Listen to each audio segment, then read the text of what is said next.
Pronto. Eu acho As convenções, pessoal, já está sendo transmitido ao vivo. As centrais eletricitários, cada um de uma categoria, mas é do setor privado, não tem Estamos ao vivo.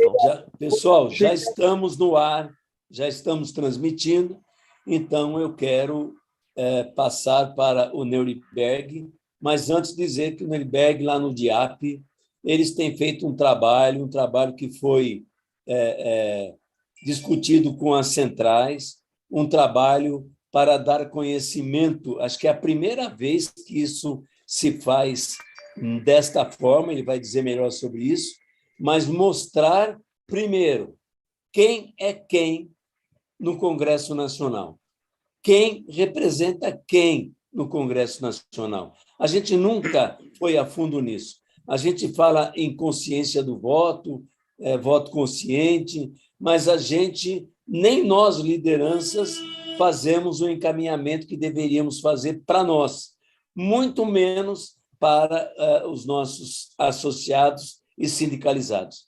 E, se tem alguém especializado nisso, está aqui para falar com a gente. Neuriberg Dias, DIAP. Com você, Neuriberg, fique à vontade. Obrigado, Gozi. Queria cumprimentar, em nome do presidente Gozi, a Frente Paulista, né, em defesa do serviço público. Eu acho que o Gozi já pautou aí estrategicamente. Eu acho que o movimento sindical, as centrais, federações, sindicatos estão numa linha estratégica de, junto com o DIAP, junto com o DIEESE, pensar em construir soluções, né, tanto nesse momento, então, que mesmo nas eleições tem uma pauta em curso no Congresso Nacional, e uma pauta extremamente prejudicial para os trabalhadores e para os servidores, em especial. Houve já várias tentativas aí, desde 2019, de fazer um amplo desmonte do Estado, né, brasileiro. Isso vive também a realidade também dentro dos estados e dos municípios brasileiros, né? E, por outro lado, construir, né, um novo horizonte aí, digamos assim, para essa eleição, né, que é uma eleição extremamente estratégica para a gente buscar, se não reverter o quadro, tanto no Poder Executivo como no Legislativo, isso eu falo nos estados e nos municípios, né, em especial nos estados, de melhorar nossa representação, né, no Congresso Nacional e nessas instâncias, né, principalmente onde se elabora as leis, né, e onde se discute os orçamentos, né, no Poder Executivo. Então, é uma satisfação, o DIAP tá como parceiro, né, de vocês, das entidades, buscando entregar essa assessoria para esse momento, para a gente buscar aí reverter o cenário. Então, vou fazer uma exposição aqui, trazendo alguns pontos em relação em especial, esse momento eleitoral, extremamente estratégico, né, e colocar algumas reflexões, né, para a gente buscar aí se organizar no sentido de enfrentar, né, os problemas mais estruturais. Então, que eu vou tentar em 20, 30 minutos fazer essa exposição, Gozi, para a gente abrir para conversar, para as perguntas, enfim, para trocar algumas ideias.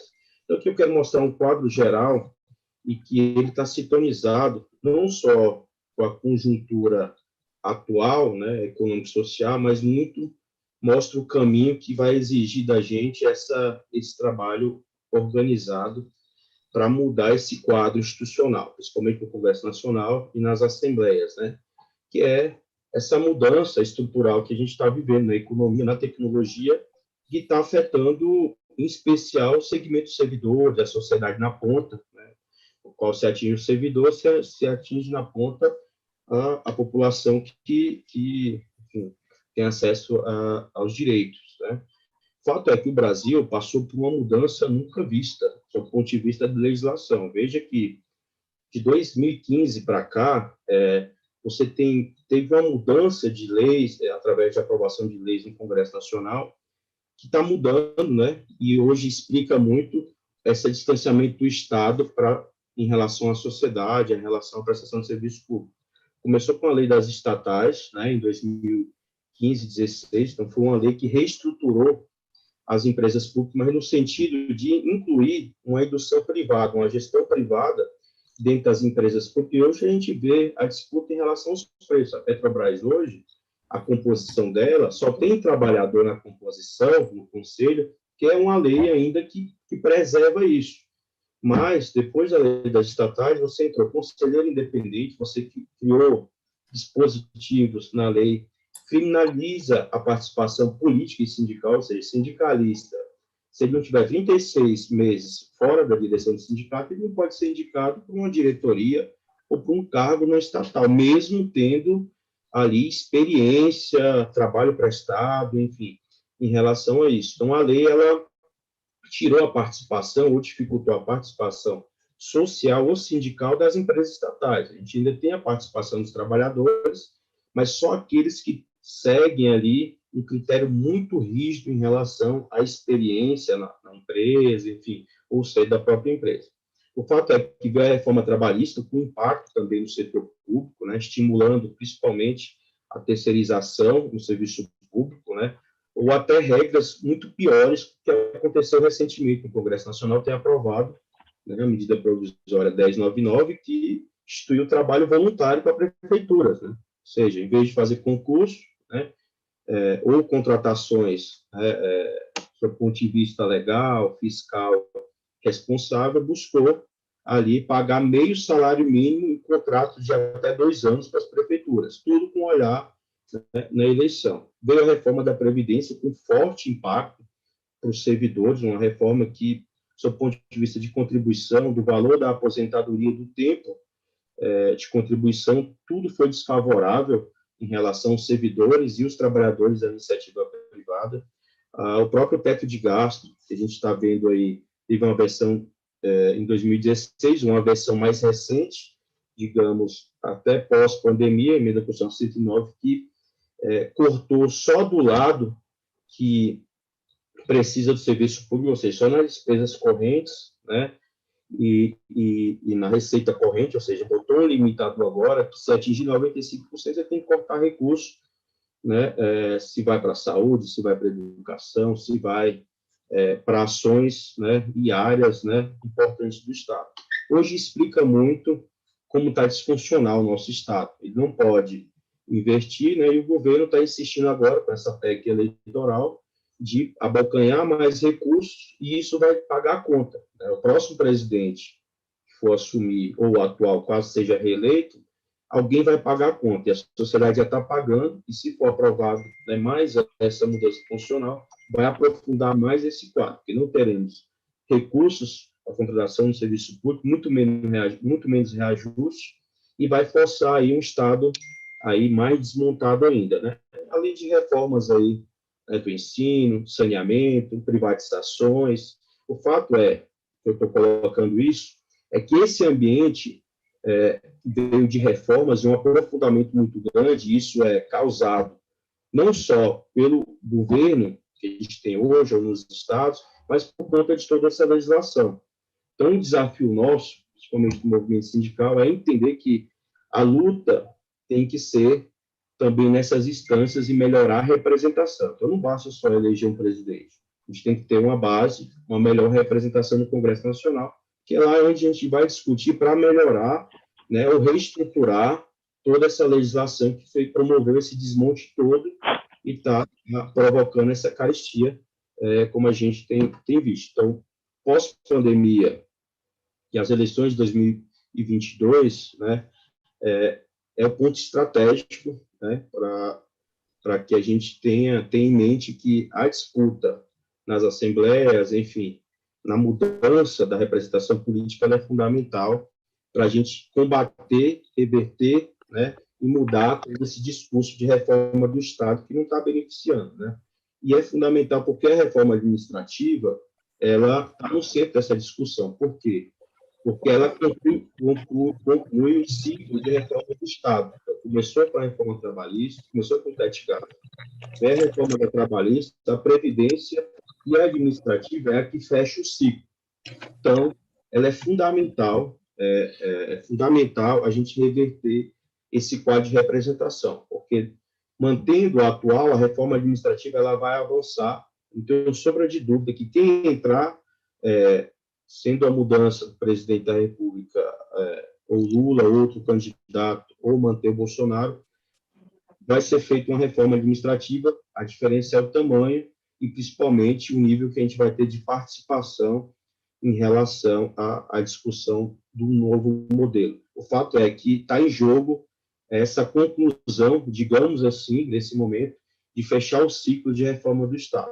Então, pode ser um ciclo que a gente consiga rever ou melhorar, ou um aprofundamento muito maior do que a gente tem visto. Então, fiz essa introdução para mostrar que, além dos temas provocados pela mudança estrutural nacional e internacional, economia, tecnologia, enfim, são modernizações muito importantes, mas há um contexto legal e regulatório que é muito diferente do que a gente viu no pós-constituinte. Então, você tinha um avanço tecnológico, você tinha um avanço social.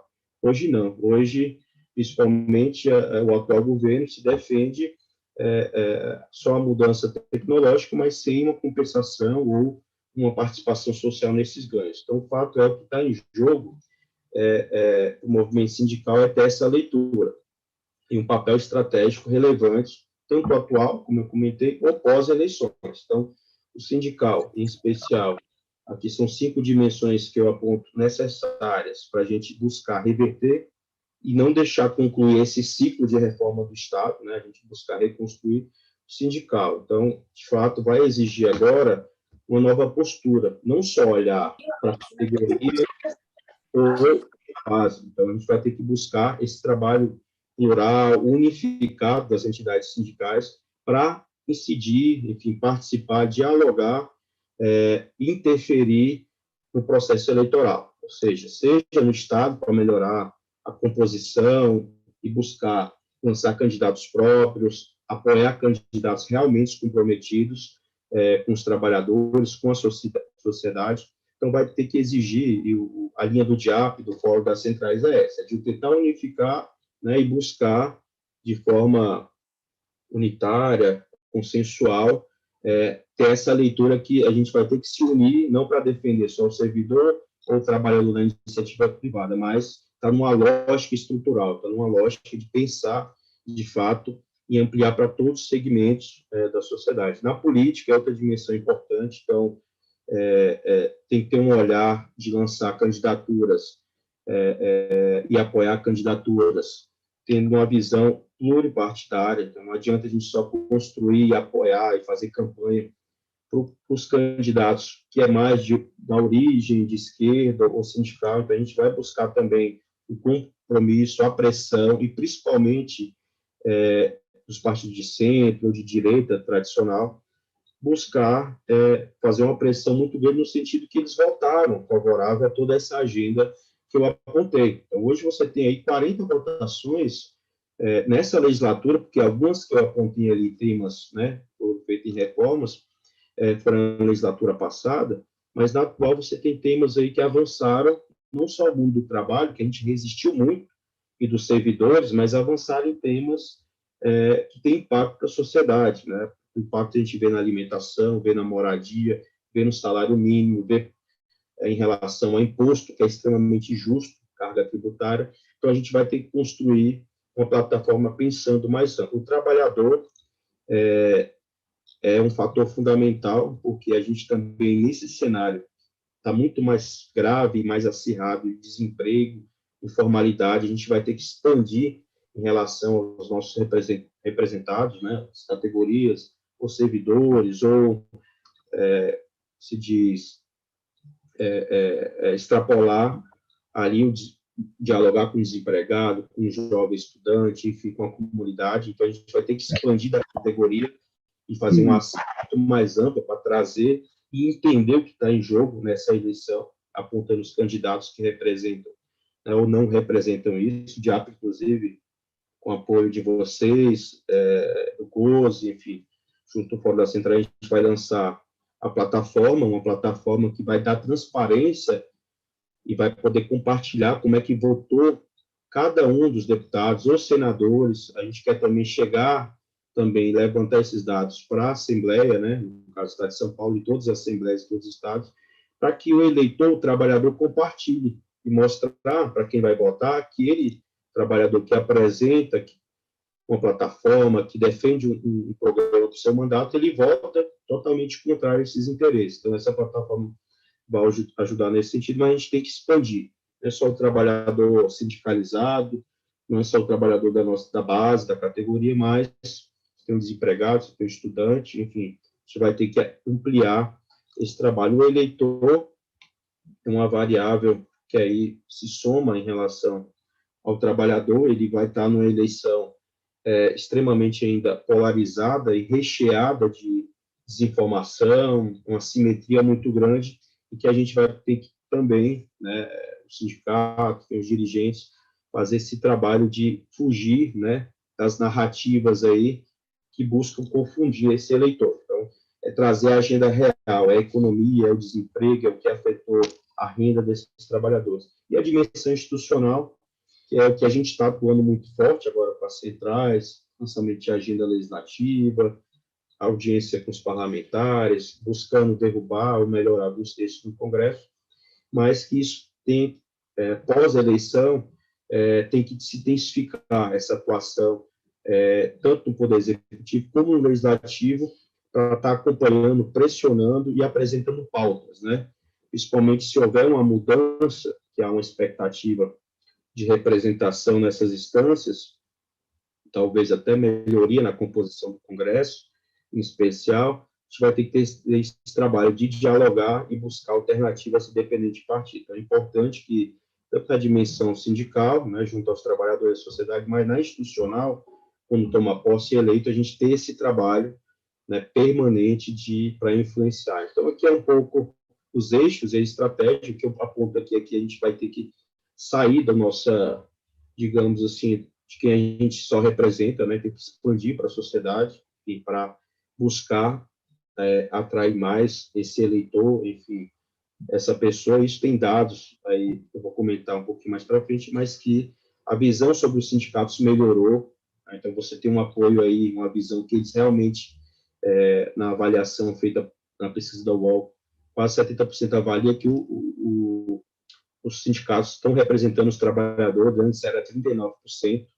em 2015, né? Isso você vê em outros países, essa avaliação também vem melhorando. Então é um ambiente que o sindicato está voltando, né? E um ambiente muito difícil a influenciar na opinião pública. Aqui são os eixos estruturantes que a gente tem que observar na eleição. Uma eleição realmente que vai estar em disputa a democracia, o aprofundamento do autoritarismo central e estratégico, seja nível federal, mas também estadual. Então, o que vai estar em jogo é consolidar a democracia, fortalecer as instituições ou aprofundar um total desmonte, autoritarismo das instituições, né? E isso tem um impacto muito grande para a gente, porque a gente está falando de agendas que vão estar em jogo. Então, vai estar em jogo candidatos que vão defender a retomada da agenda de bem-estar social na Constituição, há candidatos que vão dar continuidade à agenda do Estado liberal e fiscal,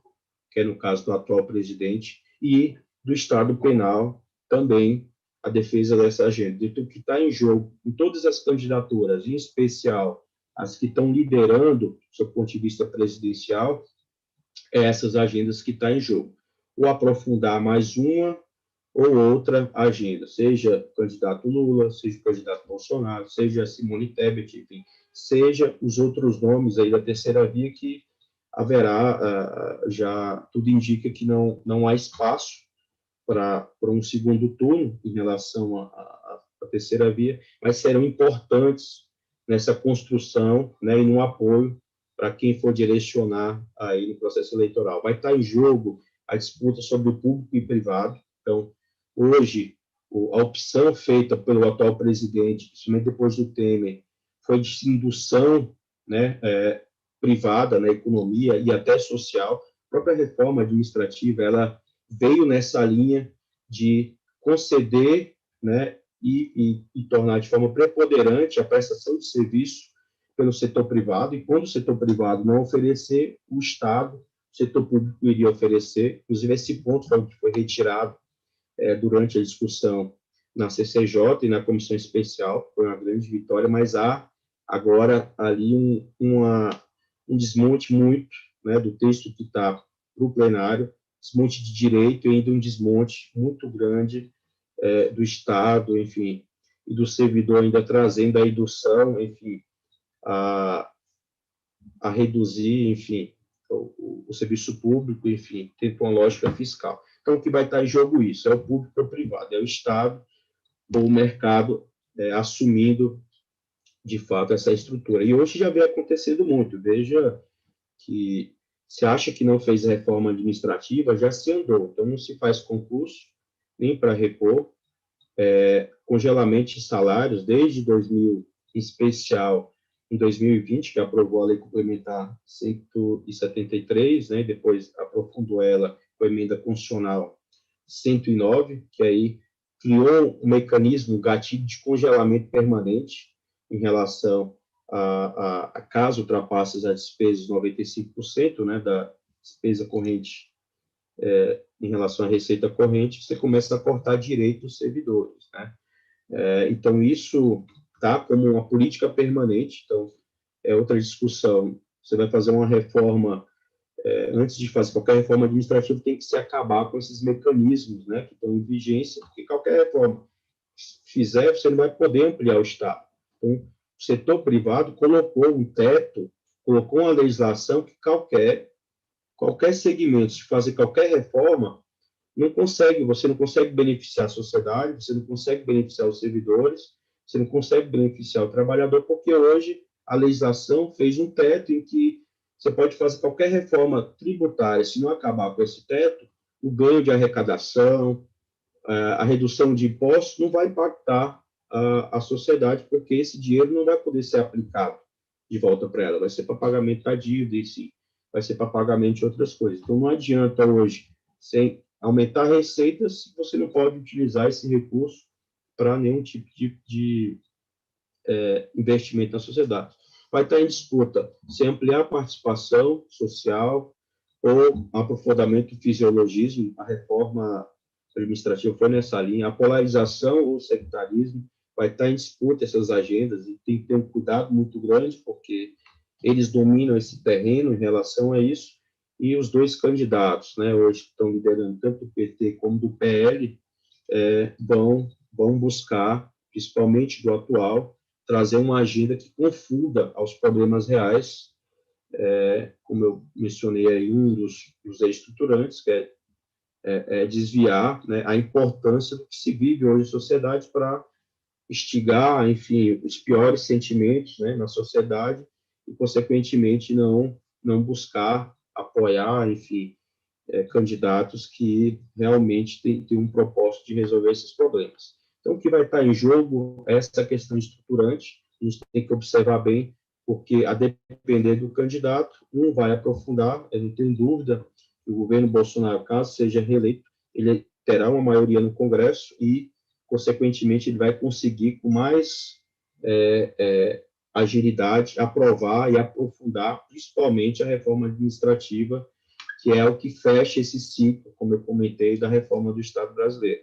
Então, isso é extremamente importante observar. E o governo, sendo Lula, não haverá uma revogação de tudo, mas haverá uma calibração de todas essas reformas e buscando um eixo, junto com o Congresso, para buscar uma discussão, enfim, reformas que realmente têm impacto em relação ao papel do Estado. O fato aprofundar que esse contexto ele está dentro de um contexto eleitoral de reestruturação política, ou seja, haverá nessa eleição e nas próximas um enxugamento na representação de partidos, em especial no Congresso Nacional, nas assembleias, que isso ocorreu já nas câmaras de vereadores. Você tinha, em média, de 6 a 7 partidos com representação, com o fim das coligações, que já foram aplicadas, né, para as eleições municipais, você caiu para 5 ou 4 partidos com representação. Então, esse é um fator interessante, porque, combinado com mudanças eleitorais feitas recentemente, a gente tem que observar que candidatos e que partidos eles estão, para a gente saber direcionar o voto, porque haverá hoje os maiores partidos, né, 12 partidos, tendem a atingir a cláusula nacional de desempenho, né, e conseguir representantes. E os outros partidos, principalmente pequenos ou médios, a depender, eles não vão mais existir. Então, o próximo presidente da República, a depender da base, ele vai ter um congresso menor para negociar. Porque antes disso, até a eleição de 2018, você tinha 30 partidos com representação. Então, o problema maior, o mal maior do que ocorreu no nosso sistema foi esse aumento de partidos e, consequentemente, a governabilidade, a discussão por temas importantes no país foi caindo eleição a eleição. Então, foi só uma eleição pensando em acomodar politicamente do que efetivamente discutindo temas importantes para o país. Então, vai ser uma eleição plebiscitária, somente a eleição presidencial, vai ser comparação de legados, né? A economia no momento, o social no momento Lula, e a economia e social no ambiente Bolsonaro. A terceira via terá um impacto muito grande para isso. Os dois candidatos, eles possivelmente vão fazer as duas maiores bancadas, tanto na Câmara como no Senado, e a depender de quem for eleito, tendem ambos a ter uma base de apoio um pouco mais consistente que existe hoje, isso muito por conta das eleições. Então, aqui eu vou dar uma pincelada em relação a alguns fatores que vão ser decisivos em relação à composição do Congresso Nacional, que é importante mencionar, a título de informação, o calendário eleitoral está avançando, então, entra numa fase decisiva de convenções agora, né, no dia 20, do 7 até 5 do 8, né, eu vi que vocês estavam discutindo aí o cenário político do Estado, né, em relação à França e outros candidatos. Efetivamente, as costuras finais, principalmente para, como se falou, em PSD, né, vai se dar agora para tentar o candidato de um lado ou de outro montar e ampliar uma coalizão antes das eleições, para ter um apoio majoritário, até para compor tempo de rádio e TV, enfim, e dar maior salto em relação à busca de apoio. O PSD hoje já, principalmente o PT, a federação e a coligação tem feito concessões porque é um partido que cresceu muito nas eleições municipais. Então, isso tem um impacto muito grande. Possivelmente haverá mais concessões no Estado, caso, principalmente o PSD, que tende a ser um partido com força no próximo Congresso Nacional, tenha mais concessões para buscar ampliar os palanques e o apoio. E daí, dos dias 6 para frente, né, começa efetivamente os debates presidenciais, prazo final de registro de candidaturas, enfim, até o primeiro turno da eleição, dia 2 do 10.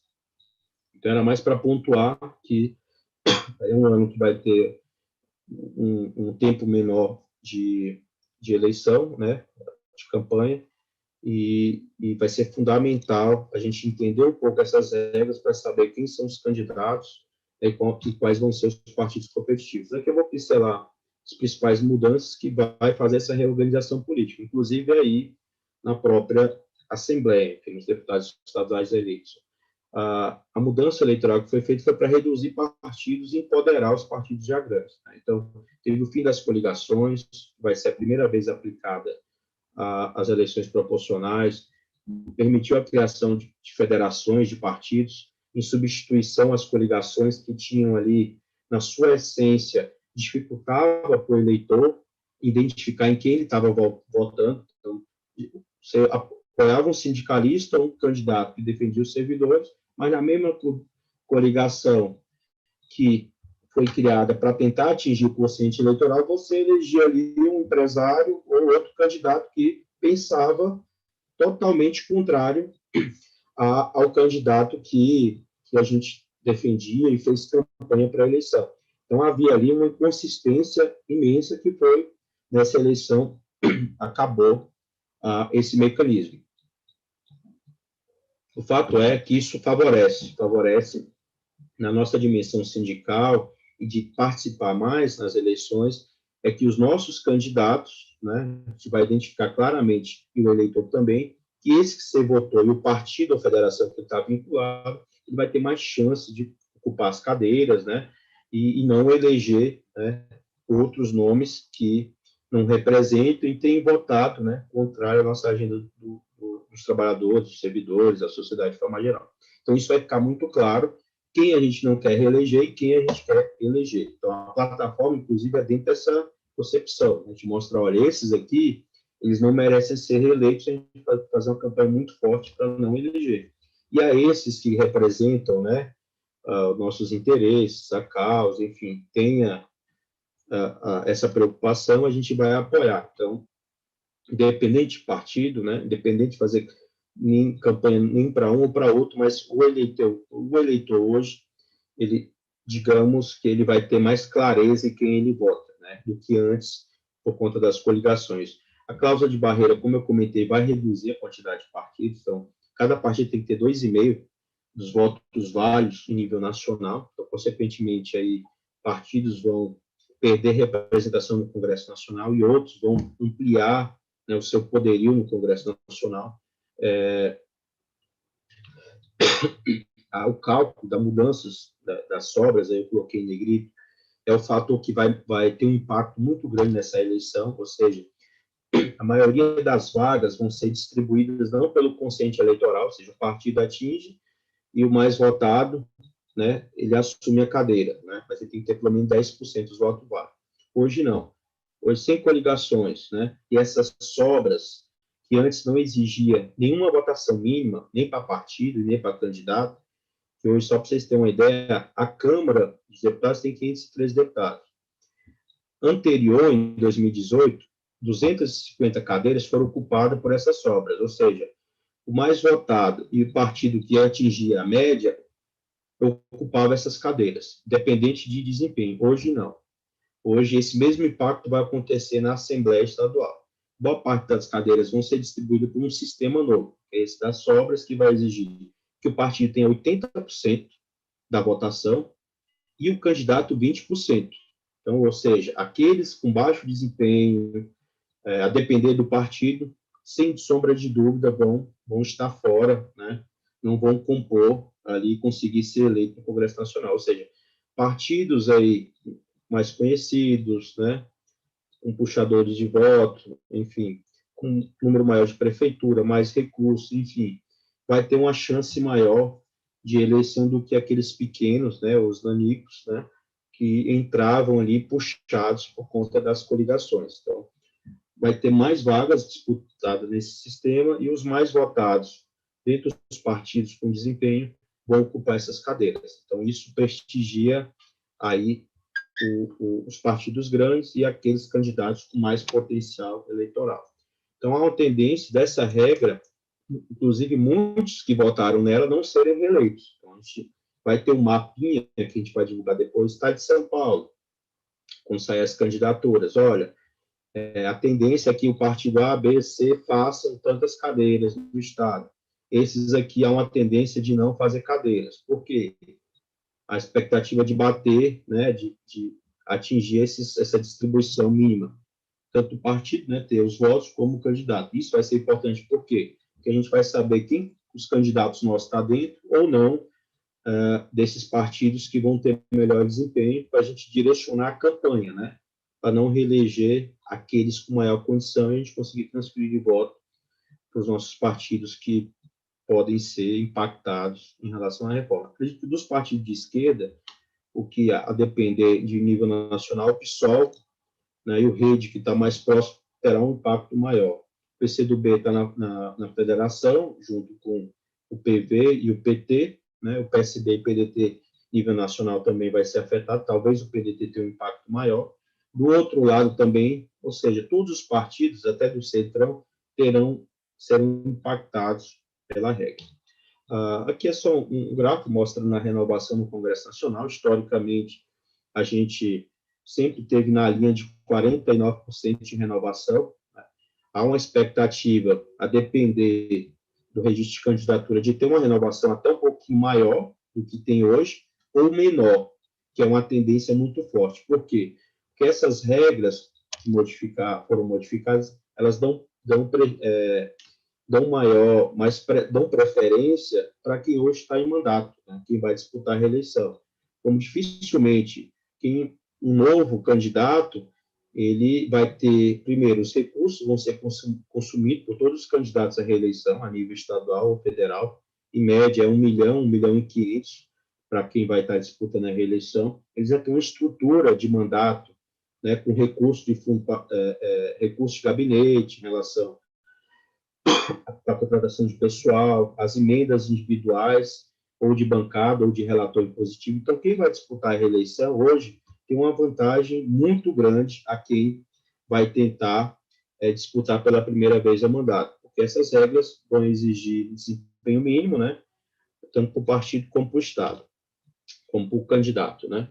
Aqui eu não vou entrar, aprofundar, mas as eleições de 2022 pode, como eu mencionei, tende a ser menor ou maior, a depender das candidaturas, né, mas talvez não tenha uma renovação muito grande. A gente tem uma expectativa que a esquerda, todo presidente da República, assim como ocorreu com a eleição de Bolsonaro, ele trouxe uma bancada, né, elegeu uma bancada maior de representantes do governo no Congresso Nacional.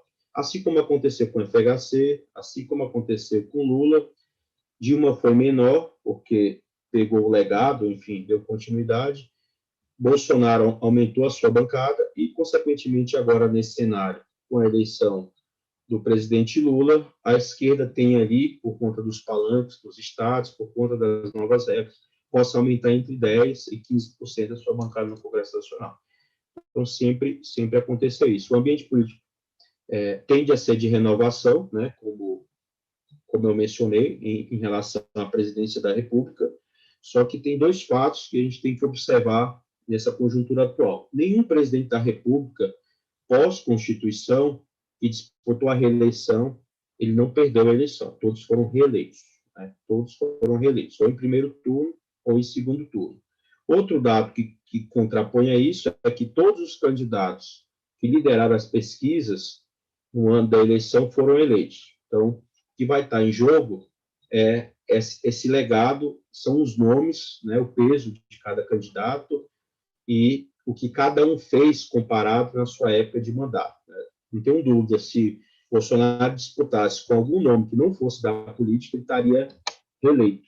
Só que ele está disputando um candidato que aproximou 80% de apoio, mesmo passando por um momento de crise em relação a operações da Lava Jato, até anteriormente um desgaste pessoal, mas que agora é absolvido, enfim, né, tem essa discussão de corrupção, ela reduz aí esse impacto em relação à disputa, principalmente do candidato Lula. O fato é que, se não fosse o candidato Lula ou outro que aparecesse com experiência, com legado, eu não tenho dúvida que o governo Bolsonaro, com os recursos que ele tem, orçamentários, principalmente das emendas individuais, que agora elas vão direto para as prefeituras, e isso vai ser um mecanismo de compra de voto e de apoio das prefeituras muito forte em relação às últimas eleições, é um fator que teria um impacto e garantir a reeleição. O fato é que,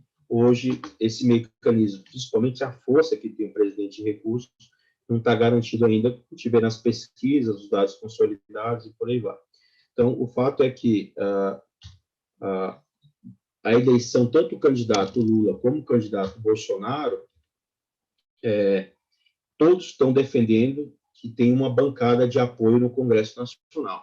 Isso é estratégico, né, tanto para o Congresso Nacional como também em nível estadual, eleger governadores e eleger uma bancada estadual comprometida, porque essa conexão, principalmente estadual, é muito importante para o presidente da República.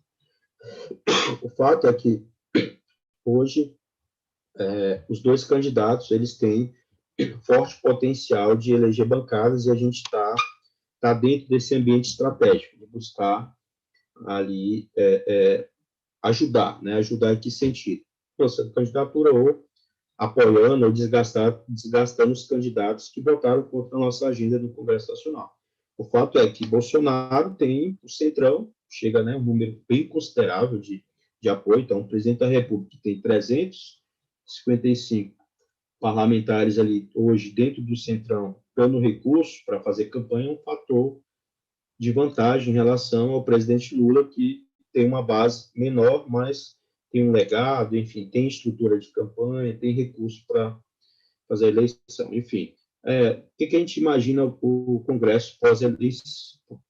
Como é que foi o Congresso pós-janela partidária? Ou seja, ele favoreceu muito, eu quero colocar aqui que ele favoreceu mais o presidente Bolsonaro do que o presidente Lula, que imaginava ali ter uma migração ou um apoio na sua candidatura mais para o partido. Veja que de 94 para cá, há uma tendência, já a gente vai antecipar uma tendência que eu comentei para vocês. Em 2022, a gente tinha 30 partidos com representação eleita, já caiu para 23 atualmente.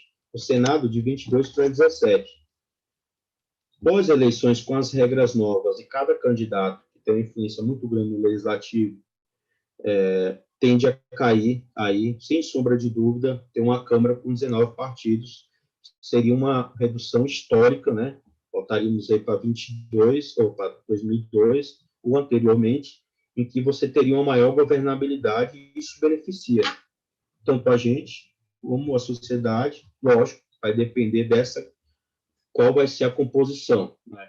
E o Senado também uma queda de composição, inclusive o Senado ele tem sido mais próximo às nossas agendas do que a Câmara, né? Principalmente na gestão Lira, em especial. Então, a gente tem sido aprovado uma série de projetos na gestão Lira, ruins para os trabalhadores, para a sociedade, seja na agenda ambiental, enfim, dentre outras agendas, do que o Senado, que tem segurado, feito a discussão maior. Essas são algumas tabelas de bancada atual e futura, que eu vou mencionar. Aqui esse é o fator extremamente importante. Veja que Bolsonaro, mesmo conseguindo uma janela partidária, levando boa parte dos partidos para o PL, que ele foi para o Centrão, ele não tem ainda uma maioria consolidada, né? Hoje ele tem 190, 201, a gente chama aí de apoio condicionado, ele não apoia nem o governo, nem a oposição, depende do tempo, e a oposição hoje tem 122 nomes. O fato é que o governo Bolsonaro, ele tem um poderio de apoio de quem está em mandato, né? Os deputados, aí você vê que quase 400 são deputados que podem ou vão fazer campanha, lógico, a depender dos arranjos regionais, campanha de apoio ao presidente. Isso é um fator relevante. O fato é que ele não conseguiu ter uma maioria do ponto de vista de implementar a agenda, mas para a campanha, a depender, ele tem um fator hoje mais favorável, que tem uma boa parte do Congresso apoiando. Aqui é uma história interessante do Centrão, que o Centrão ele vai ser, sem dúvida, num próximo governo, a depender do qual a gente renovar o Congresso Nacional, mas ele ainda vai ser um ator muito forte do Poder Legislativo. Veja que os anos de maior renovação no Congresso Nacional foi de 94 para 98, o Centrão diminuiu para 130. Daí o Centrão foi aumentando ano a ano, né? E a gente teve outro ambiente de renovação no Congresso em 2018. O Centrão caiu para 198 composição.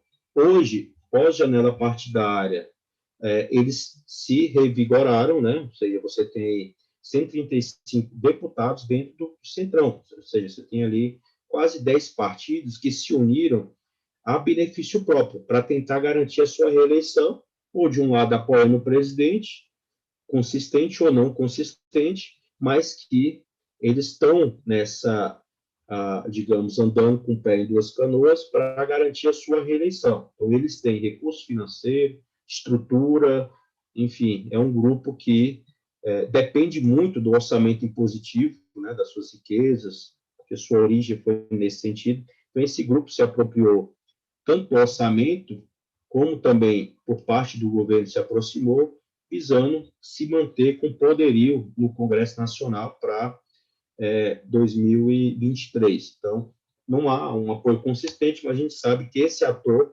dependendo de quem seja o presidente da República, ele vai ter força no futuro Congresso Nacional. E aqui, para encaminhar para o encerramento, aqui é um fator que explica muito, é lógico que a esquerda ou o segmento sindical nunca teve uma bancada muito forte no Congresso Nacional. Talvez, na última legislatura, a gente conseguiu ali ter 122, né, voltado à oposição, né, porque, na verdade, hoje a disputa não se dá muito por partido e nem por linha ideológica, é oposição ou governo, né? Basicamente, for ver historicamente, aí, nas últimas legislaturas, se dá disputa menos por essa vinculação e mais a sua relação com o governo. A oposição chegou a quase 160, que a gente passou por um ambiente realmente difícil, um aprofundamento muito grande, um ataque muito grande, inclusive às entidades sindicais, né? Esse era o alvo muito forte, né? Principalmente pós-reforma trabalhista, que se pretendeu aprofundar, e a gente conseguiu resistir a esse ataque, né? E conseguindo ali, principalmente isso ocorreu porque a gente conseguiu eleger uma bancada boa em 2018. Só que a nossa bancada sindical, seja especificamente quem é vinculado for dirigente sindical, né? Seja do setor público ou privado, a gente reduziu, né? Foi reduzindo desde a eleição do presidente Lula em 2002, que chegou a 60, isso aqui é Câmara, junto à Senado dava quase 91, manteve, aí aumentou o ápice em 72, em 2011, 15 de sindicalistas, aqui a gente considera sindicalista também, foi advogado sindical, enfim, ou aqueles que têm uma origem também no movimento social enfim, temas diversos, mas sempre está com a nossa agenda, mas foi caindo, né? E hoje nós temos somente 33 sindicalistas, ou para menos, digamos assim, né? Porque nem todos estão efetivamente votando com a agenda do Congresso Nacional. Então, é urgente a gente reverter, imagino que dá sinais importantes, como eu falei, quando há na sociedade, e principalmente nos trabalhadores, uma visão que o sindicato tem uma importância para defender os direitos, né? Isso é importante.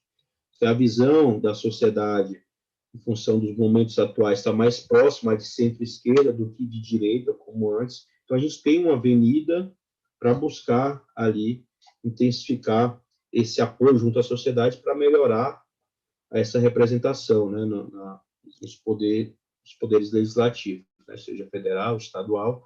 Principalmente, a gente vê uma renovação que vai mais na linha social do que sindical. Então, temas atuais em relação ao meio ambiente, em relação a gênero, em relação a cor, enfim, tende a ter, né, partidos, por conta das federações, tende a lançar, né, a buscar apoio a essas candidaturas.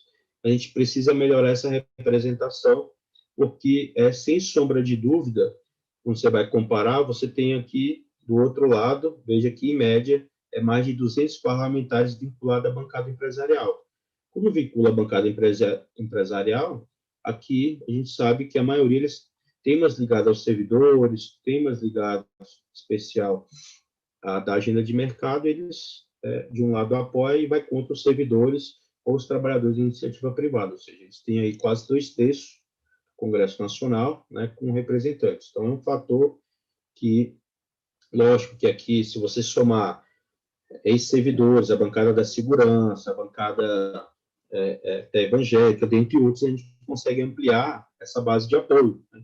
Mas o fato é que hoje ela é desproporcional, né, sob o ponto de vista até da sociedade, aí, enfim, por conta do seu perfil heterogêneo, enfim, então há uma subrepresentação muito grande. Concluir, que eu já comentei muita coisa, mas redução de partidos com representação, vai forçar a fusão de partidos que não atingirem a classe de desempenho, a reorganização partidária, então você vai estar bem definido, uma ala menos ideológica na próxima eleição, isso é um fator importante, principalmente do ponto de vista da agenda do atual presidente, né?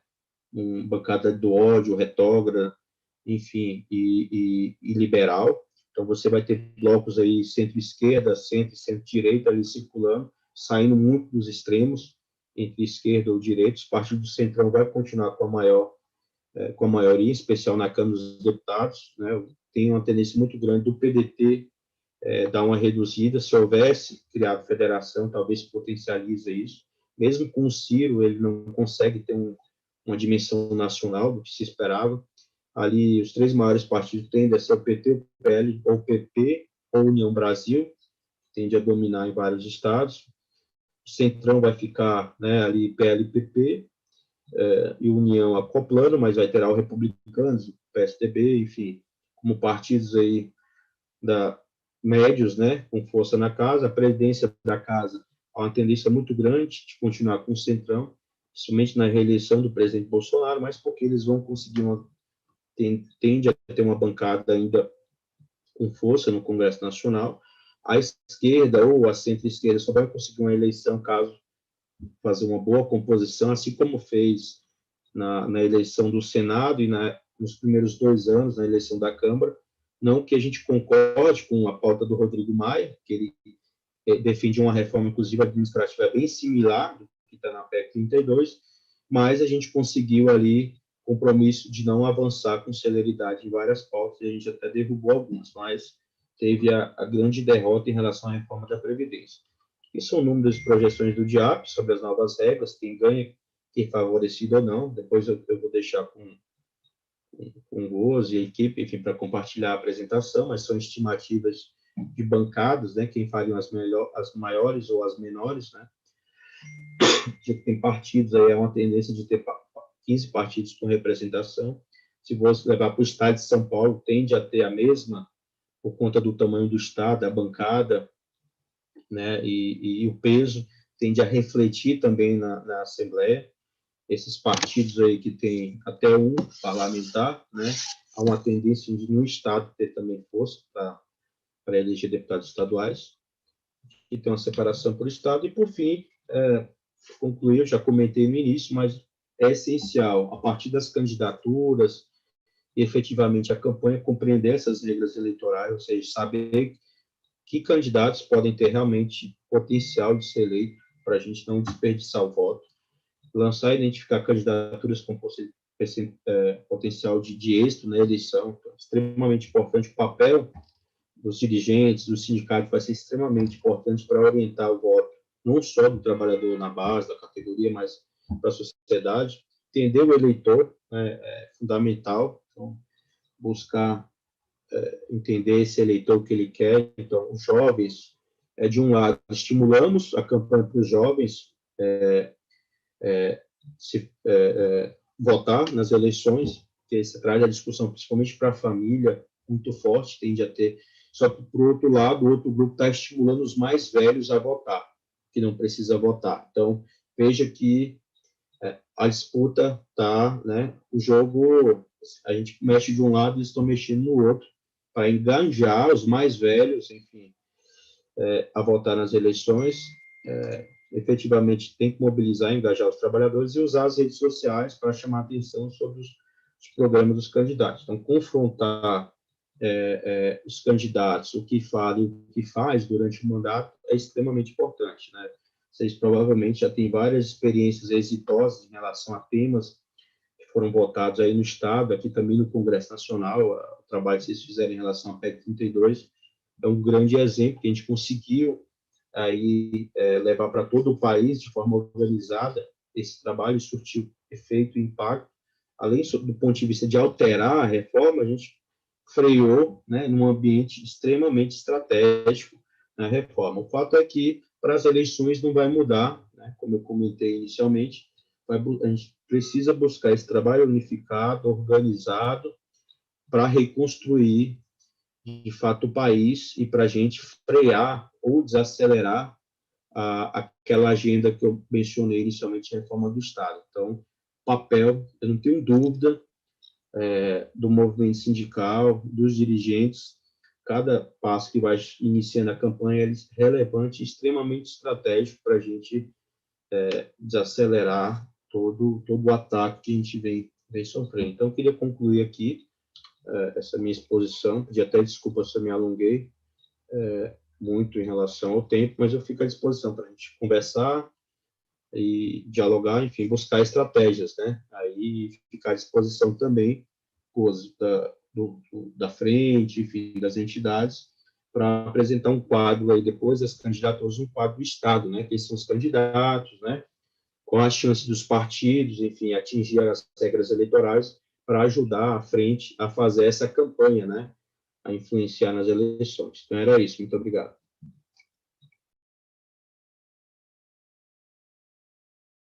Você ligar o microfone, Gozzi. Nós é que agradecemos, Neuriberg. Foi bom você colocar todas essas informações para o pessoal. Eu vou fazer a primeira colocação, depois está aberto para quem quiser fazer perguntas. O Vomer até já levantou a mão. Aqui, Nuremberg, você tem pessoal da educação, da saúde, das universidades, do judiciário, enfim, é uma gama muito grande de entidades de servidores públicos. Bom, por tudo que você coloca, nós vamos ter um momento de grandes dificuldades na nossa representação, seja quem for o eleito na presidência, né? A nossa preocupação sempre foi dizer: nós temos que mudar o Congresso, nós temos que mudar neste momento são as assembleias legislativas. Mas claro que tudo leva a entender que eles criaram um caminho de legislação para ganhar reeleição e não para ter novos deputados. Isso é muito importante a gente entender. Segundo, o dinheiro é para a reeleição, não é? Então, essas verbas escondidas aí que os deputados receberam, na verdade, é um grande dinheiro para ser utilizado para a sua reeleição, não é?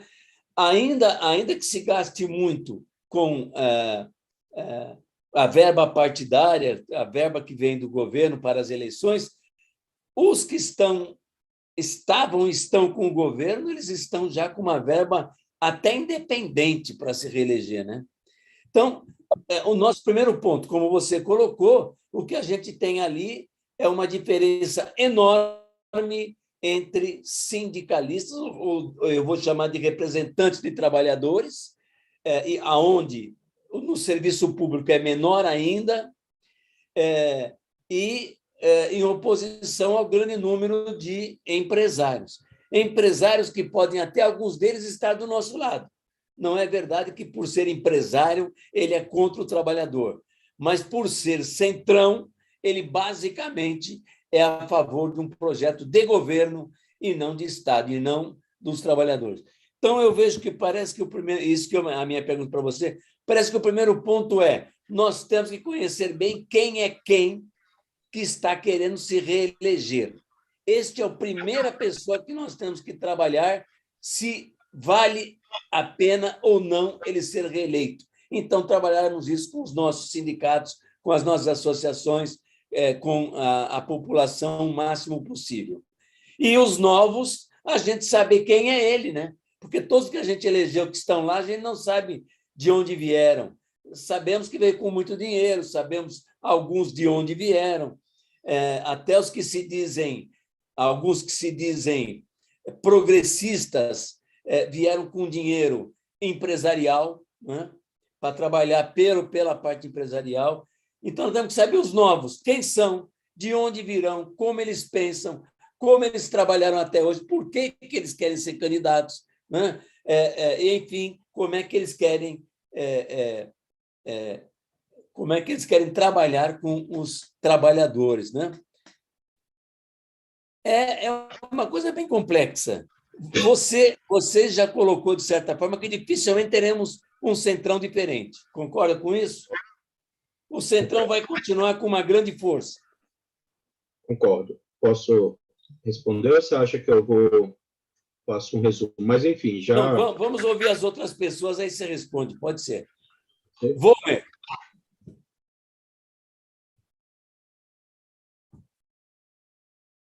Precisa ligar o microfone, Vomer.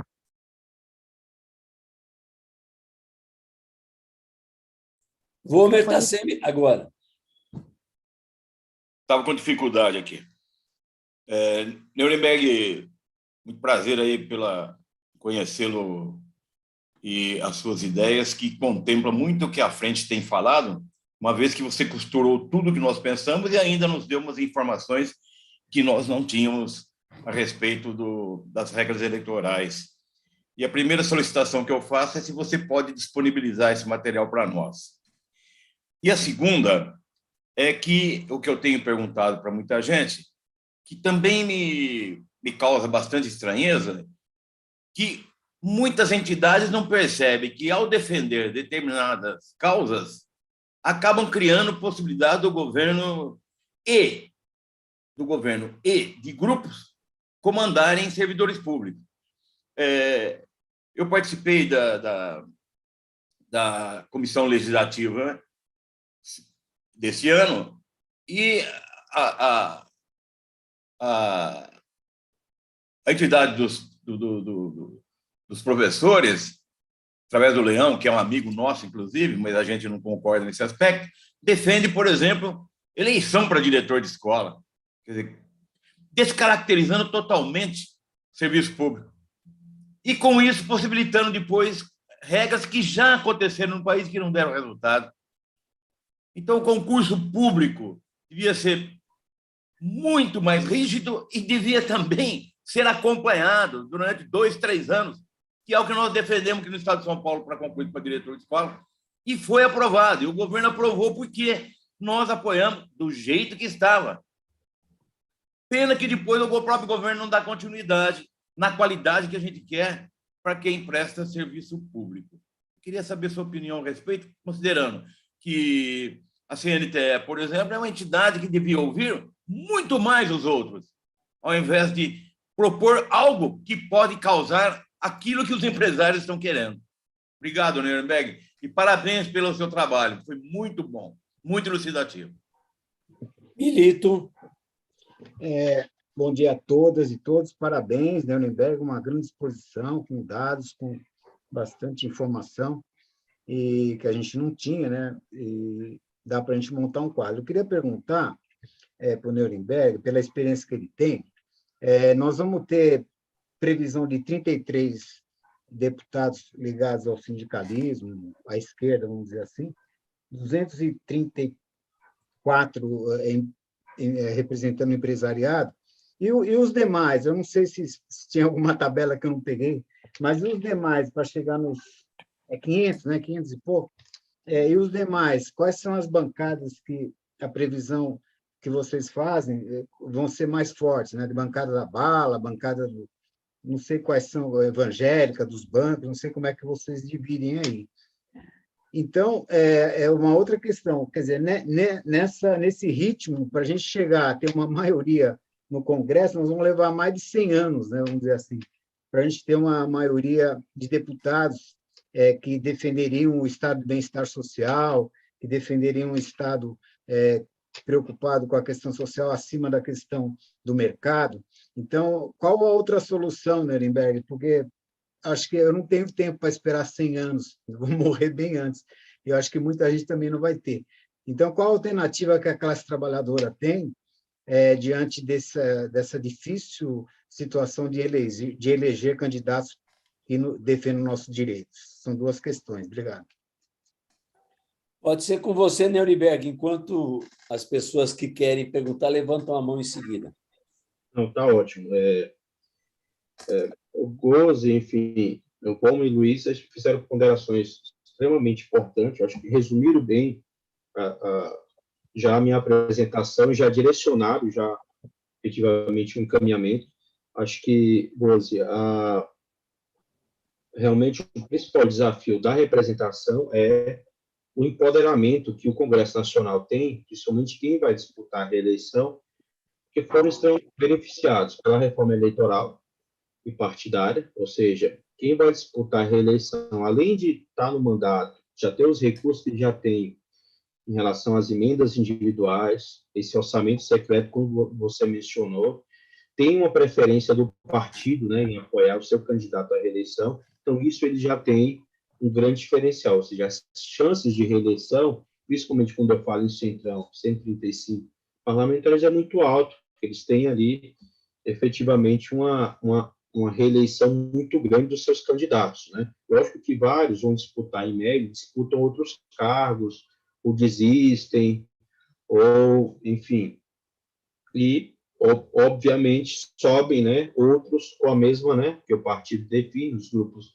definir, alguém dentro da mesma linha ideológica, né, mesma lógica que do Centrão, enfim, ou dos demais partidos. O fato é que quem vai disputar a reeleição, somado a as regras eleitorais que dificultam a renovação, sob o ponto de vista de ter um desempenho muito mínimo, muito alto, né, de 20% para a eleição, e os partidos têm um desempenho de 80%, tem no mínimo de votos, isso coloca, de fato, quem vai disputar o mandato numa situação em desvantagem, né? Quem vai tentar disputar a primeira vez em desvantagem para quem é reeleito ou quem já tem um histórico eleitoral. Então, sem dúvida, isso vai ter reflete, né, nesse trabalho para melhorar a representação. O fato é que há também uma expectativa, como eu mencionei, de que as candidaturas, né, e o ambiente político, como está para a renovação, a gente consiga aí, eu não tenho dúvida que o PL, mesmo tendo aí hoje a maior bancada, com quase 80 deputados, ele não vai reeleger toda essa bancada. Por quê? Porque muitos não tiveram um grande desempenho nos seus estados, ou até o partido no estado, ele não vai conseguir atingir esse quociente eleitoral que eu mencionei. Então, há um impacto, por outro lado, da legislação, que principalmente os bolsonaristas, enfim, em especial, vão ser impactados porque não terão o mesmo desempenho, mesmo tendo recurso, tem muito recurso, né? Que ter um recurso das emendas individual favorece todos os parlamentares. Por exemplo, esse ano, 16 milhões para cada deputado. A diferença é que as emendas de relator, que são mais 16 milhões, o relator decide quem vai prestigiar para, né, ter o apoio, né, o apoio ao governo, enfim, a maior fidelidade ao governo. O fato é que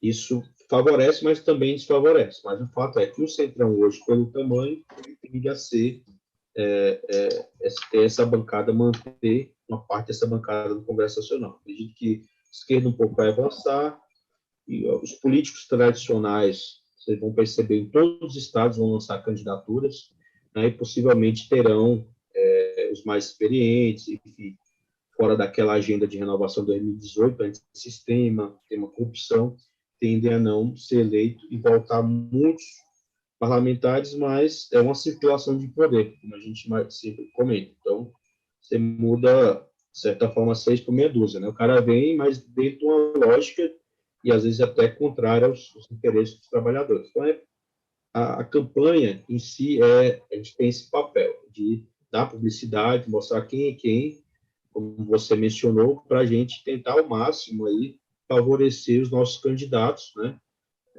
em vários partidos que vão disputar. Então, é isso. Há uma tendência em cada eleição, os parlamentares não repetir a mesma votação, né? Então, sempre há um ambiente em que quem vai disputar, não todos, mas cai a sua votação, enfim. Então, isso vai, e como a gente vai fazer essa campanha mais pesada, digamos assim, tende também a favorecer, mas não teremos uma maioria, né? Não teremos um Congresso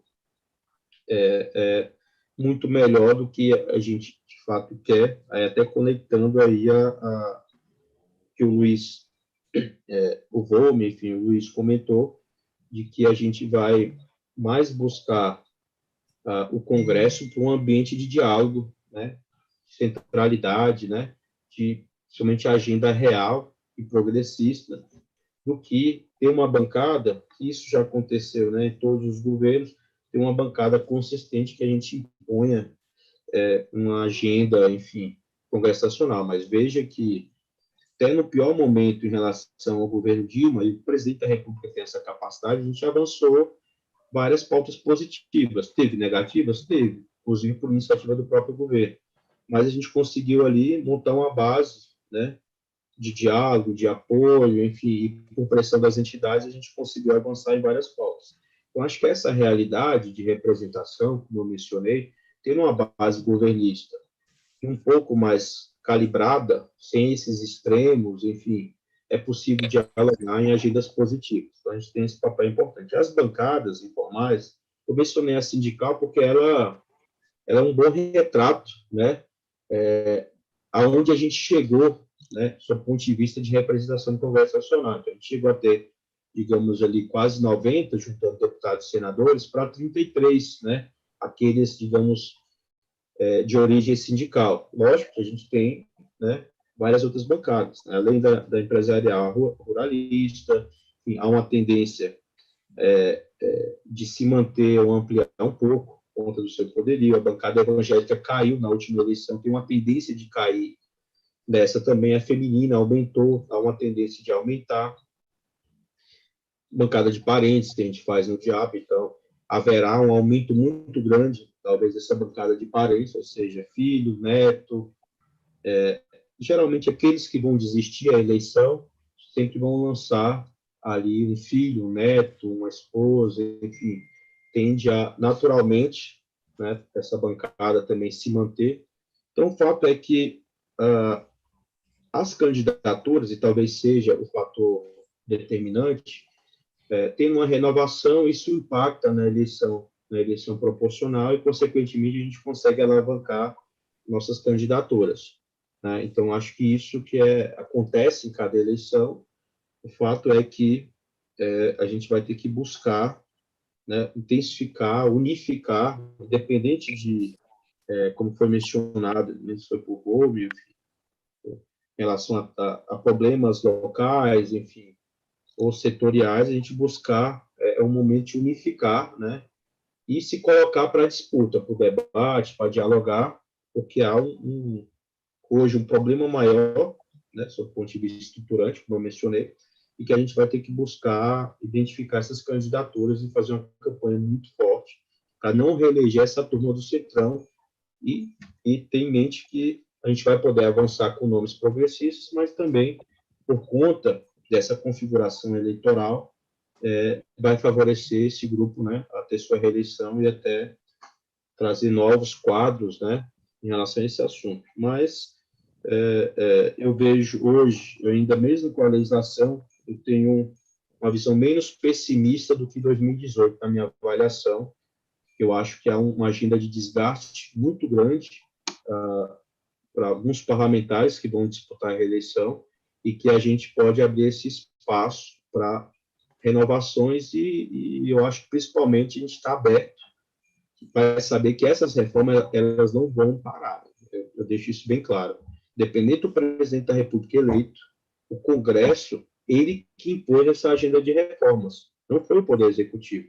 Então, desde 2002, com a eleição do Lula, o deslocamento da agenda de reformas antes era sempre via executiva, até porque tinha um poder muito grande de influenciar a agenda do Congresso Nacional. Depois, não. Esses setores, pode ver, setor empresarial, sob o ponto de vista da agenda, não ideológica, a gente compõe, né, deve compor, principalmente os pluralistas, os evangélicos, em especial policiais, enfim, se fortaleceram dentro do legislativo.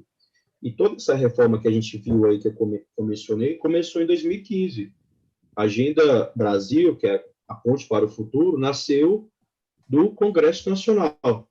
Então, quando eu coloco que o próximo presidente da República, ele não vai ter maioria, ele não vai ter menos partidos, mesmo indicando uma redução de partidos, e, principalmente, ele vai ter um Congresso muito empoderado. Hoje, o Congresso deve ter 24% do orçamento do presidente da República. Nunca se viu isso na história. O Congresso está quase 60 bilhões de recursos de emendas acumulados no ano. Para vocês terem uma ideia, até 2014 não chegava a 2 milhões em gastos com emendas individuais. O Congresso não vai abrir mão disso, né? Vai ter uma reorganização e vai ter um empoderamento. Então, o Congresso Nacional é um fator central e estratégico para que a gente consiga equilibrar essas forças, porque o setor e esse grupo se apropriou do Congresso Nacional. Vejo que as reformas antes vinham do Executivo, passou a vir do Legislativo, todas estruturantes. Então, era isso que eu queria, para finalizar, né, também mencionar. Lineu? Cumprimentar aí o Nuremberg, né, sempre preparado, trazendo uma análise importante para nós.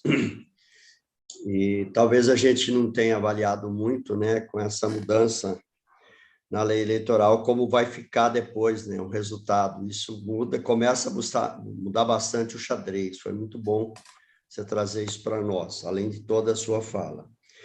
Mas, Nuremberg, eu vou fazer uma colocação, talvez ela é um pouco,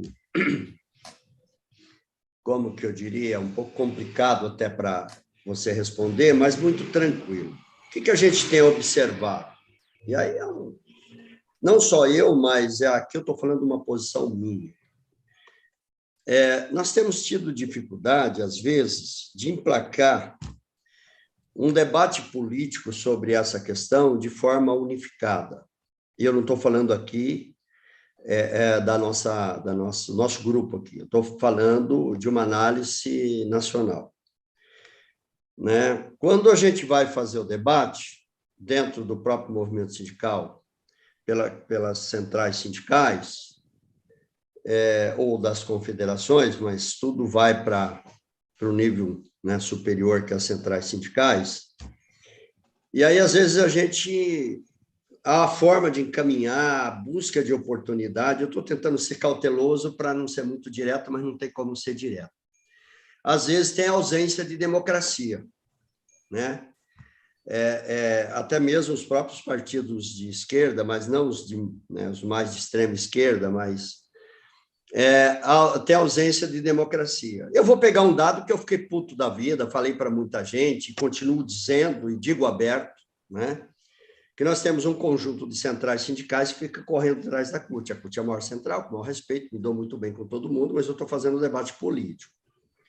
Aí, quando as centrais preparam o conclave e vai trabalhar, a CUT domina, e antes das centrais entregar para o Lula, a CUT já tinha entregado. Isso tem estragado o nosso movimento, tem prejudicado, né? Então, eu estou colocando isso para você porque eu sei que o DIAP tem um papel muito importante e vocês agem com muita cautela sobre essa questão, mas eu também me sinto nessa necessidade de que nós precisamos trazer essas coisas para o debate. Bom, eu só tenho um lado, né? Tudo bem, nós somos do lado da esquerda, nós somos do lado social, do lado dos trabalhadores. Então, eu não posso radicalizar sobre isso. E eu percebo que isso, na minha visão, eu tenho plena convicção, que isso prejudicou muito. Prejudicou os anos que o Lula foi governo, que a Dilma foi governo, né? Que só quem era CUT ou outras centrais aliadas, não é especificamente a CUT, ou partidos muito aliados, que defendia, quem caminhava, quem antes de tal conjunto ele já teve lá na frente, ele já fez. E eu tenho percebido isso muito ruim para o debate, muito ruim para o debate. Então, eu queria ouvir de você, até mesmo pode até me criticar, se você achar que deve, não tem problema, mas o que a gente poderia pensar de trazer esse debate à tona, num sentido de construir uma melhor unidade, uma melhor visão de tudo isso, ou até mesmo se este momento político que o país encontra, né, quando eu faço uma análise política, como você fez agora do Congresso Nacional, do processo eleitoral, ele não está exigindo, ou ele está exigindo muito mais a gente ter essa visão, e talvez isso está sendo construído e eu também não esteja percebendo. É uma colocação um pouco complicada, meio complexa, mas eu queria externar um sentimento e um debate que eu tenho feito com alguns grupos. Não, é importante. Ninguém mais levantou a mão, Nuremberg. Eu quero aproveitar a continuar essa colocação do Linneu, que é uma questão que a gente discute muito na pública, por exemplo, mas que tem muito a ver com o que o Linneu está colocando. Primeiro, essa questão de central querer ser governo, essa questão de central querer ser partido, essa questão de algumas federações, confederações querer ser partido. Isto, como está colocado aí pelo Linneu, não atrapalha muito a nossa luta por um Brasil mais democrático? Porque não nascemos para ser governo, nascemos para ser críticos e apoiadores daquilo que pode melhorar o Brasil. É isso. Obrigado, Gozi, por você completar. Eu diretamente, com toda a clareza, eu nunca fiz uma conversa, eu e o Gozi, diretamente sobre isso, apesar que eu sei que a gente tem essa mesma visão, mas eu fiquei grato da sua colocação, porque às vezes eu fico um pouco preocupado da gente colocar algum tema meio picante aí no debate.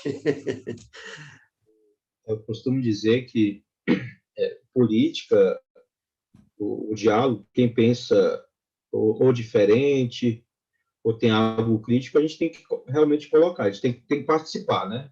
É igual política, tem que...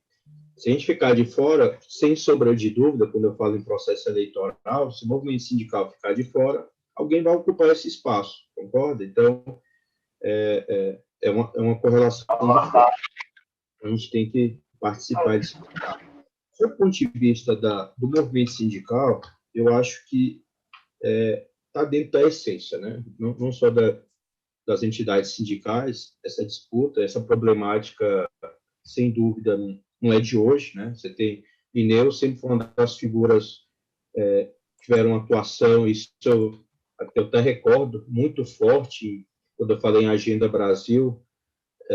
Lembra-se na negociação coletiva dos servidores públicos, na lei de greve que se queria naquela época, Romero Jucá estava tocando esses assuntos, queria fragilizar imensamente, né, lei de greve, e eu pegando um gancho para isso, realmente vai ser essa disputa, essa interlocução, que a gente vai ter que interpretar, independente de quem for o governo ou não, mesmo que a alternância em relação ao governo, é que vai buscar esse trabalho que a gente discute aqui, depois, na relação institucional, vai ter essa incidência das entidades, tem um peso muito grande. Então, imagine, por exemplo, naquela época, você não tinha uma participação, como citou em CUT, na discussão desses assuntos. Estavam com digamos, você não tinha um governo para discutir, que tinha uma dificuldade imensa, o governo Dilma, para pautar esses assuntos, mas fez uma incidência no Congresso Nacional com várias entidades, no sentido de pautar esses assuntos dos servidores, né? Era um movimento tático muito forte. Então, eu imagino que essa discussão, até porque o Fórum das Centrais, eu vejo mais como organizativo. O 12 fielmente está toda semana nas reuniões, né, para discutir a pauta do Congresso. Então, a gente busca, de fato, um trabalho organizativo, né? Essas disputas de incidência no Executivo, ou no Legislativo, ou de uma central, ou entidade, buscar ali ter uma visibilidade maior, eu acho que está dentro de uma discussão que é política, é importante, mas eu acho que talvez seja o momento para andar junto, né? Entendeu? Essa discussão, pautar esses assuntos, porque a gente vai ter um Congresso novo, possivelmente a gente espera um governo novo, e que esse modelo a gente precisa realmente debater, pressionar, né, para buscar essa participação, essa maior participação de todo o movimento, né, ou no governo novo, e principalmente no Congresso Nacional. Eu não tenho dúvida que, como eu mencionei, a influência de várias entidades é muito maior do que as centrais em determinados assuntos. Eu não tenho dúvida que eu já vivi isso, somente no Congresso Nacional, essas disputas. Mas acho que o momento hoje é da gente unificar o estrutural, o crítico, e as entidades, enfim, sob o ponto de vista das centrais, da disputa de agenda, do protagonismo, ela tem que andar junto, né? Ela tem que estar dentro de uma discussão em que se tenha participação, representatividade, enfim. Eu acho que essa disputa a gente provavelmente vai ser feita, né? Nunca deixou de ser feita. Mas eu acredito que vai ser um modelo, a gente imagina que se não mudar esse modelo,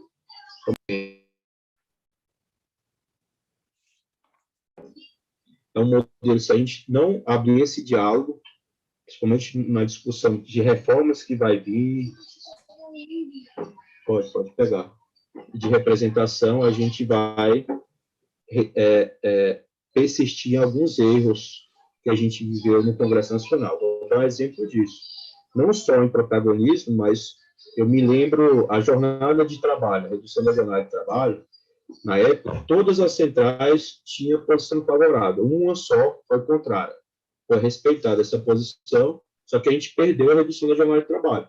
Porque na época o Henrique Eduardo Alves tinha proposto reduzir meia hora por ano, né? 4 anos. Então a gente ia reduzir e uma central não quis e foi respeitada. Dentre outros assuntos, terceirização e vários outros assuntos, eu acho que é o que vai dar a dimensão, vai ser na disputa das pautas, entendeu, Lineiro? Para entrar não quero entrar a fundo, até porque vocês conhecem mais. Eu, como assessoria, hoje, como diretor do DIAP também, a gente busca sempre a pluralidade, buscar uma assessoria que agregue de participação, mas acho que as pautas vai sobrepor, na minha avaliação, a agenda vai sobrepor e vai forçar essa unidade, né? Pelo menos é o que eu espero, né? Mas, vendo alguns exemplos, houve a CTB, na época, quando eu falei da jornada, ela foi contra, ela queria 100%. A gente ficou sem nada, né? Então, as centrais ali naquela época avaliou que era para seguir isso e a gente perdeu ali, tá com 40 horas de jornada. Várias outras pautas ocorreu isso. Então, acho que as agendas, quando você vê a discussão de agendas, imagino que vai forçar esse diálogo, né, das entidades sindicais. Mas acho que é uma discussão que já teve, vai ter hoje e vai ter no futuro. Né? Acredito que vai mudar, né, essa discussão, mas acho que a pauta vai sobrepor e vai forçar, né, cada central, enfim, vai ter que buscar, dentro dos seus grupos, dialogar para buscar fazer um trabalho coordenado. Né? O DIAP tem construído muito isso, né? E não é um trabalho fácil, né? Tem que tentar o máximo da transparência, elaborar, enfim, todos, a agenda legislativa é feita totalmente de forma transparente, todo mundo avalia, sugere, enfim, discute o encaminhamento, só que daí para frente a gente, né, realmente aí não está, né, os dirigentes que afinam lá como vai ser essa relação mais política, né? O fato é que se não rever, né, a gente pode perder a janela de oportunidade, como a gente perdeu lá atrás, né, por conta de desgastes, enfim, nessas relações. Então, era isso. Queria colocar de forma... Eu mais fugi da resposta do que respondi, né? Mas ficou claro, Nuremberg, na sua resposta. Eu entendi muito bem a sua avaliação, no sentido de que é nós que temos que provocar esse debate, né? Não é no seu papel. O seu papel está de esclarecer, né, como está o clima, o tempo, né? Mas nós temos que provocar esse debate. Me desculpa, Góes, estar falando mais aqui, mas só quero lembrar que há poucos dias fui convidado para uma reunião de um grupo que estava debatendo proposta de organização sindical para os servidores públicos para apresentar para o governo. Eu fui convidado, a princípio eu comecei a rejeitar, mas é um grupo dirigido, não vou entrar em detalhe aqui porque eu não quero fazer crítica, mas eu fui muito crítico lá na posição, naquele momento. E foi uma reunião só, não me chamaram mais. Mas lá naquela reunião, houve uma pessoa, inclusive, muito ligada, muito forte no processo, né, entre partido, central, e que fez uma crítica muito pesada aqui no governo Lula e no governo Dilma, né? Mas uma crítica construtiva, não estou falando de pessoas aqui não, pelo amor de Deus. É que muitas lideranças importantes assumiram cargos importantes no governo para obedecer à política do governo e não à política social que ele sempre defendeu. Então, nós precisamos fazer esse debate, começar a debater isso. Porque quando eu estava no início aqui da nossa conversa, estava se falando de candidatos, escolher candidatos, salvo engano, o Góes tocou um pouco nisso, né? Nós precisamos escolher alguém, eleger alguém, mas alguém que vai ser eleito e vai ter compromisso com a classe trabalhadora. Nós precisamos ter um governo progressista e levar gente nossa, inclusive, para o governo. Sou contra isso, né? Eu fui até convidado à época e eu não quis, porque eu não quis me misturar, mas aí é uma decisão particular minha. Mas muita gente foi lá e defendeu o papel, não bem do programa do governo, mas era o papel que impunha sobre o governo, porque nós sabemos que governar é difícil, com o poder capitalista dominando, nós precisamos ter consciência disso, que governar é muito difícil, mas muito difícil. Mas aí, né, quem é do nosso lado vai para dentro e desvia, tal. E eu passei muito por isso, atuei muito. De 2003 até 2016, eu atuei muito em Brasília, dentro do Congresso, e, né, dentro de muitas coisas, inclusive na luta para regulamentação da Convenção 51, né, primeiro para internalizar ela, depois para tentar regulamentar, e o Nuremberg lembrou bem disso. E eu sofri muito isso, mas eu era mais cauteloso, eu devia ter sido mais crítico. E eu não estou falando aqui para dizer o que eu fiz, entendeu, Góes? Eu estou fazendo porque isso me relembra muito de que a gente precisa ter algumas posições mais firmes algumas vezes, e eu sempre, né? Tanto que na comissão, aliás, no grupo de trabalho lá no Ministério do Trabalho, o Nerenberg participou de muito debate, e eu fui escolhido para coordenar, né? Para mim, coordenar o trabalho das centrais, porque eu era o mais equilibrado para não deixar ninguém brigar, né? Mas eu acho que eu perdi um pouco de tempo ali, aprendi muito, perdi a oportunidade, não o tempo, eu perdi a oportunidade de ter sido mais crítico. E por que eu estou falando isso, Góes? Porque eu acho que a gente precisa ter uma visão mais crítica de tudo isso, crítica no sentido construtivo. Mas obrigado aí. Até Nuremberg, para ajudar um pouco, aí se ajudar, o Lula, em reunião com as centrais, deixou bem claro que ele não quer projetos de A, B, C, D, E, ele quer um projeto único. Ou seja, ele mesmo está dizendo para nós, vocês representam trabalhadores, então se unam, entendeu? Façam um projeto de país. O que eu quero é um projeto único, um projeto que realmente saia do conjunto dos trabalhadores. Se ele foi muito claro, isso até me deixou muito feliz naquele momento. Mas o Vomer levantou a mão para a gente terminar. Vomer. Desculpe, é que depois da fala aí do Milito, Nileu, Góes, eu acho que mostrou bem o que nós da frente estamos sentindo e os problemas que nós temos. Só para você ter uma ideia, nós fizemos alguns outdoors no interior e pasme que as empresas não querem colocar nome de deputado. Está totalmente dominada até a empresa de outdoor, da mesma forma como em algumas imprensas também, não é? Então, o trabalho fica cada vez mais difícil da gente se posicionar. E há 25 anos que vem essa história. Eu lembro que conheci o Queiroz, o Antônio Queiroz do DIAP, do qual a Aldemo, inclusive, faz parte, que é o sindicato que representa os diretores de escolas públicas aqui no estado de São Paulo, e a gente tem ligação, o trabalho de vocês, inclusive, mostrando quem é quem no Congresso, mostrando aqueles que mais destacaram e por que se destacaram, né?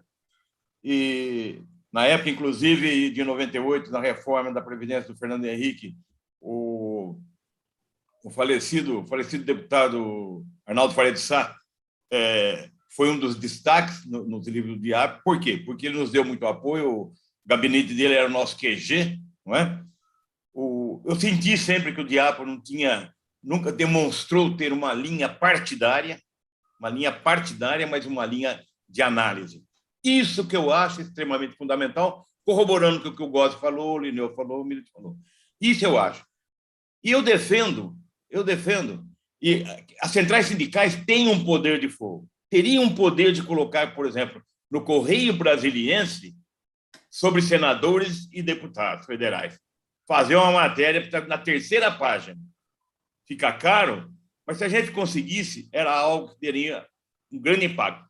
E fazer nos estados, referente aos deputados estaduais. Que é assim que eu acho que a gente consegue. E nós tivemos um grande exemplo agora. O Dória é um empresário. A todo momento ele falou que não era político. E ele governou para empresários, o Robin Hood e as avessas. Tirou do pobre para dar para o rico. Aí que eu acho que a unidade na diversidade é para derrubar algo como esse que nós conseguimos, porque esse não volta mais. E possivelmente o candidato dele aqui a deputado, a governador, que nós estamos chamando de Rodrigo Dória, também não vai conseguir. Quer dizer, as forças conseguem movimentar, mas é muito difícil. Não podemos esquecer, inclusive, também, relembrando o que foi falado, que foi o Lula que criou a cobrança de aposentados. Foi ele que criou esse negócio de cobrar de aposentados, sendo que se dá para provar que não é necessário. Então, e agora nós estamos enfrentando aqui, né? O Dória criou R$1 acima de um salário mínimo, cobrava 12%.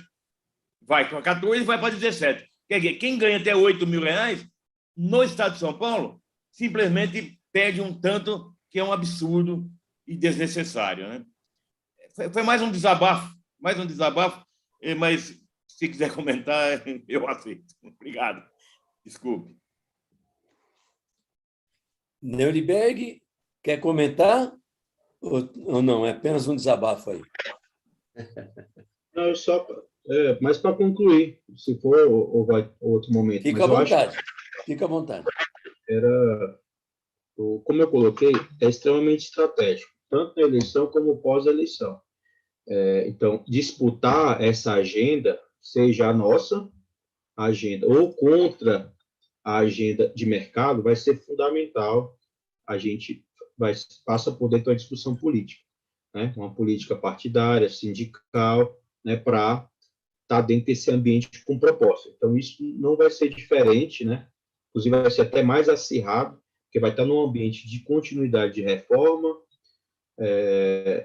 não tende a parar por aí, inclusive se avançar em outras reformas. Quando a gente quando fala aqui servidores e sindical, uma reforma sindical deve andar no Congresso Nacional, até porque ou ser enviada pelo Executivo ou que já tem em tramitação no Congresso Nacional, mudança na legislação trabalhista, em relação ao setor público, né, administrativo, todos esses assuntos vão ser colocados para discussão, e é uma disputa, né, uma correlação de forças, que vai ter que ser feita essa correlação de forças, né, avaliar qual vai ser o nível, né, de apoio ou atuar contrário a determinadas iniciativas, né. Qualquer governo haverá essa correlação e essa disputa. Então, esses assuntos são recorrentes e vão voltar para o centro do debate, né, e que vai trazer, de fato, diferenças. Normalmente ocorre, e isso não tem como ocorrer. Mas o fato é que não deve ficar de fora, né, Rose? Inclusive nesse momento de campanha, porque você vê, por exemplo, as plataformas de campanha, por exemplo, hoje, dos demais candidatos fala pouco sobre o setor público e servidores. A do presidente Lula e da federação também fala muito pouco.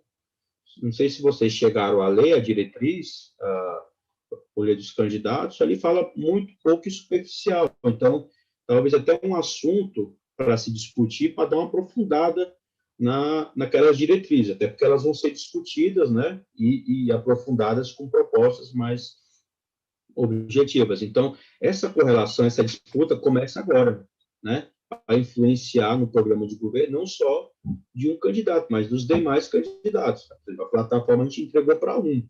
Acho que tem que entregar para todos os potenciais. Por quê? Porque vão ser figuras que vão estar, como fala em Simone Tebet, ela está no mandato, vai continuar. Então, você tem que manter o diálogo, tem que conversar também. Então, tem que buscar digamos, esse trabalho da eleição, seja presidencial ou Congresso Nacional, de forma pluripartidária, todos os candidatos, mesmo aqueles que não queiram ouvir, a gente já sabe qual é a posição, mas é importante a gente reafirmar posição, compromisso, para depois cobrar. Então, era isso que eu queria colocar para finalizar, e eu acho que a gente pode ter outros momentos para discutir, né, assim que for aprofundando esse calendário eleitoral, para a gente ter avaliações aí mais próximas, né, principalmente da realidade, né, tanto do Congresso como presidencial, né, e para o próprio Estado também, né, faz as tendências aí de eleição para a gente ir contribuindo aí com a frente nessa atuação, né, nesse período de campanha.